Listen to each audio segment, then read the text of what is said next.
NCP നേതാവ് Thomas K Thomas MLA ഇന്ന് party ദേശീയ അധ്യക്ഷൻ ശരത് പവാറുമായി മുംബൈയിൽ കൂടിക്കാഴ്ച നടത്തും.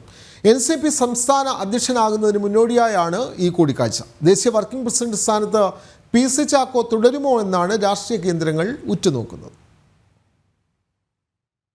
തോമസ് കെ തോമസ് NCP സംസ്ഥാന അധ്യക്ഷനാകും. ഇന്ന് മുംബൈയിലെത്തി ശരത് പവാറുമായി തോമസ് കെ തോമസ് കൂടിക്കാഴ്ച നടത്തും. AK ശശീന്ദ്രനുമായി തോമസ് കെ തോമസിന് തർക്കമില്ല എന്നാണ് പ്രത്യക്ഷ പ്രതികരണം.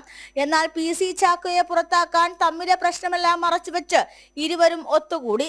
AK ശശീന്ദ്രനെ മന്ത്രിസ്ഥാനത്ത് നിന്ന് മാറ്റിക്കൊണ്ട് തോമസ് കെ തോമസിനെ ആ സ്ഥാനത്തേക്ക് എത്തിക്കാനുള്ള PC ചാക്കോയുടെ നീക്കം മറന്നുകൊണ്ടാണ് തോമസ് കെ തോമസ് ശശീന്ദ്രനൊപ്പം ചേർന്നത്.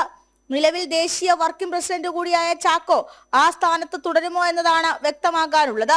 നിലവിൽ NCP പിളരുക എന്ന ഘട്ടത്തിലേക്ക് പോകില്ല. കുട്ടനാട് സീറ്റ് തോമസ് കെ തോമസിന്റെ നിലനിൽപ്പിന്റെ പ്രശ്നമാണ്. ആലപ്പുഴ CPM ജില്ലാ സമ്മേളനം നടക്കുന്ന സമയത്ത് കുട്ടനാട് സീറ്റ് തിരിച്ചു പിടിക്കണമെന്ന് ജില്ലാ സമ്മേളനത്തിൽ അഭിപ്രായങ്ങൾ ഉയർന്നിരുന്നു. ഈ സാഹചര്യത്തിൽ ഏറ്റവും വലിയ മുന്നണിയായ CPM വിട്ടുപോകാനുള്ള ശ്രമം തോമസ് കെ തോമസിന്റെ ഭാഗത്തു നിന്നും ഉണ്ടാകില്ല. AK ശശീന്ദ്രൻ മന്ത്രിയായി തുടർന്നുകൊണ്ട് തോമസ് കെ തോമസ് അധ്യക്ഷ പദവിയിലേക്ക് എത്താനാകും നിലവിലെ ധാരണ. ജനം, തിരുവനന്തപുരം.